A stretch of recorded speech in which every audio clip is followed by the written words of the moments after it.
Every night, millions of Tesla, Hyundai, and Kia owners plug in their car, set the charge limit to 100%, and go to bed feeling like they did everything right.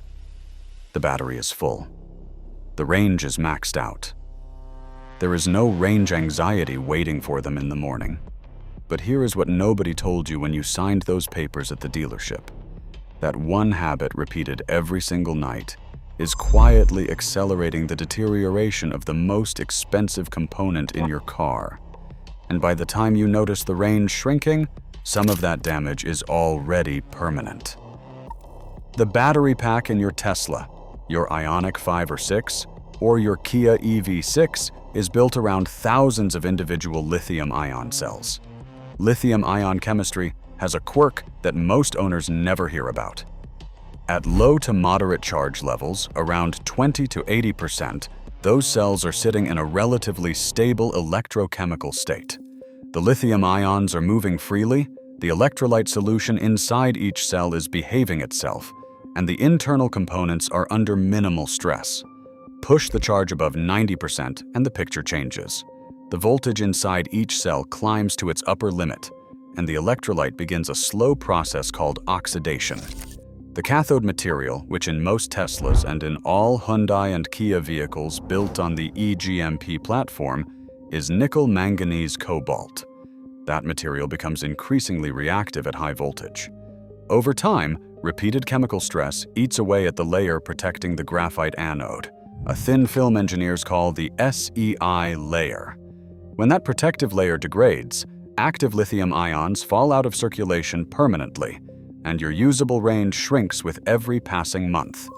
A 2023 study published in Frontiers found that calendar aging in lithium-ion batteries doubles when the battery's state of charge sits above 90% and the temperature climbs above 45 degrees Celsius.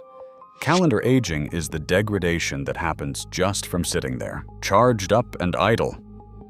You do not even have to drive.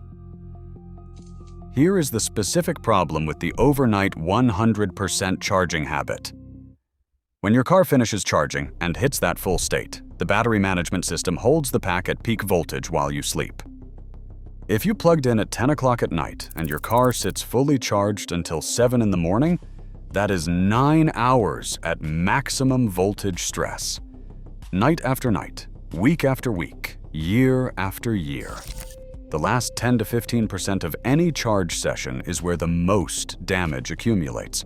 Below 80%, the charger pushes power into the battery in a fast, efficient bulk phase. Above 80%, the chemistry forces the charger to slow down, and it trickles power in more slowly. That final segment is both slower and harder on the cells. The heat generated during that trickle phase, combined with the sustained high voltage state, is exactly the condition battery researchers have repeatedly documented as the fastest path to permanent capacity loss. The 2025 GeoTab study, which pulled real-world telematics data from over 22,000 electric vehicles across 21 different models, found an average degradation rate of 2.3% per year. Vehicles that spent more than 80% of their operating time at or near full charge showed measurably faster capacity loss.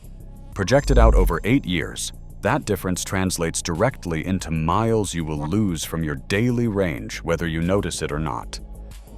Now, daily overnight charging is one problem. The other is what happens during road trips and quick public charging stops.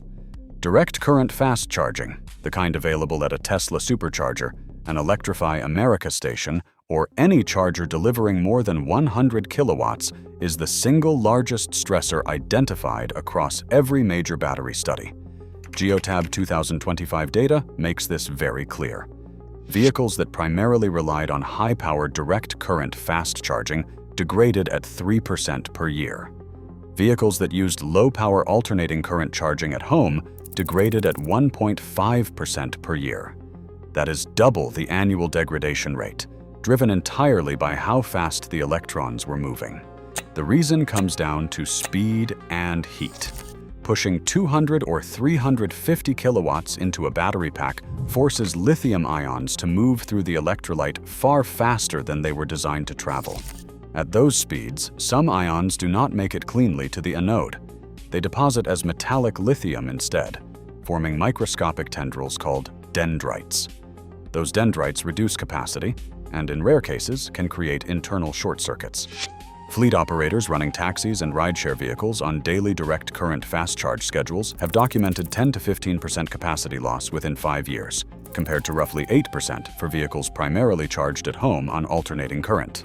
Occasional direct current fast charging is completely fine. It is what happens when you make it your default that causes the long-term trouble. Battery degradation from high charge levels gets noticeably worse in hot weather. This is where a lot of owners in warm climates get hurt without ever knowing why. When you park a fully charged Tesla or Ioniq in a hot parking lot in the middle of summer, you have created one of the worst possible conditions the battery chemistry can face: high state of charge, high ambient temperature, and extended time sitting idle. Researchers have documented that cells stored at 60 degrees Celsius with a full charge show dramatic capacity loss within just a few months. The electrolyte breaks down faster, the SEI layer thickens and degrades, and resistance inside the cells climbs permanently. This is calendar aging again, and it accumulates whether you drive or not. The two variables that control how fast it happens are always the same: how full the battery is and how hot the environment is. If you live somewhere warm and you regularly park a fully charged car outside in direct sun, you are doing more damage per hour than almost any other single habit covered in this video. So that covers the upper end of the charge range and why it hurts the battery. But there is an equally common mistake on the other side that owners make without realizing it does the same kind of permanent damage. On the far end of the spectrum, draining the battery down near zero is just as damaging. Below 20%, lithium-ion cells begin to experience chemical instability. The protective layer on the anode becomes vulnerable to irreversible damage at low voltage, and the battery management system only maintains a small hidden buffer below the zero reading on your dash, typically around 5 to 10% of total capacity, specifically to prevent true deep discharge from destroying the cells. That buffer is a safety net, not a license to run the battery to the bottom every day. Keeping the charge above 20% in normal daily use protects the lower end of the battery just as much as staying below 100% protects the upper end. Both extremes eat into the long-term capacity you paid for. If you're finding this useful, hit subscribe. New videos covering what protects your electric vehicle investment come out every week. Now here is the exception that a lot of owners get wrong, and getting it wrong can actually hurt their battery if they follow the advice too strictly. Not every electric vehicle uses nickel-manganese-cobalt chemistry. Tesla has been shipping lithium iron phosphate batteries in the standard range versions of the Model 3 and Model Y for several years. Some entry-level Kia and Hyundai vehicles in certain markets have also incorporated LFP chemistry in specific configurations. Lithium iron phosphate is a fundamentally different chemistry. The cathode uses an iron phosphate bond instead of nickel, and that bond is dramatically more thermally stable and less reactive at high voltage. The practical result is that LFP cells tolerate sitting at 100% far better than NMC cells do. Tesla actually recommends that owners with LFP-equipped vehicles charge to 100% regularly. The reason is partly chemistry and partly the software that manages range estimates. LFP has what engineers call a flat discharge curve, which means the battery management system has difficulty accurately reading the state of charge unless it can occasionally see the full range from top to bottom. Regular complete charges help the software maintain accurate range numbers. If you own a standard range Tesla and follow the 80% rule strictly, without knowing you have lithium iron phosphate, you may be creating calibration problems your car does not need. How do you know which chemistry your car has? On a Tesla, check the charging settings in the vehicle's touchscreen.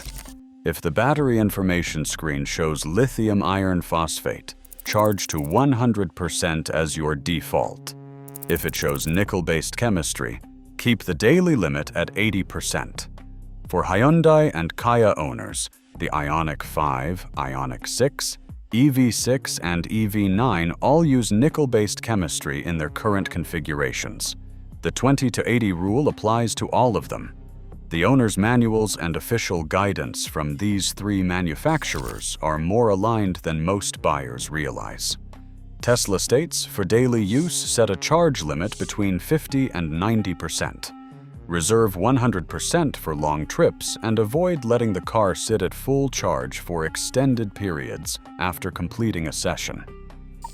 Hyundai and Kia both state explicitly in their EV documentation that maintaining the battery between 20 and 80% delivers optimal long-term battery health.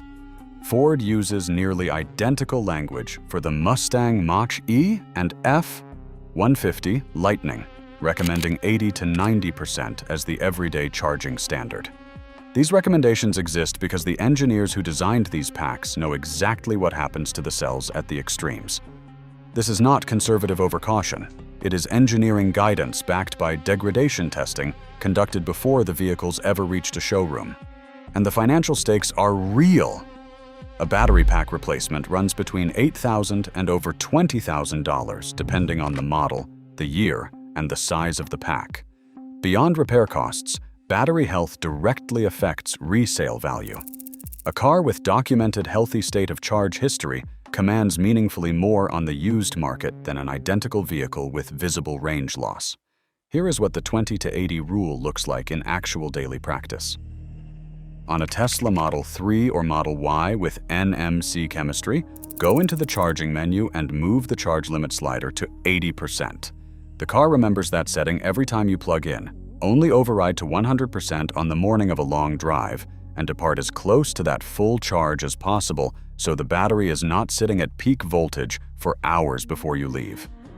On a Hyundai Ioniq 5 or Ioniq 6, navigate to the charging settings in the infotainment system and set the AC charge limit to 80%. The vehicle also has a battery preconditioning feature. Activate it before any DC fast charge session, particularly in cold weather. Warming the battery to its optimal operating range before fast charging reduces the stress on the cells significantly and actually speeds up the session too. On a Kia EV6 or EV9, the charge limit settings are in the same location within the vehicle's menu. Set 80% as the daily default. And for all three, use scheduled charging whenever you can. Set the vehicle to finish charging around the time you leave in the morning so the battery is not sitting at peak charge for hours overnight.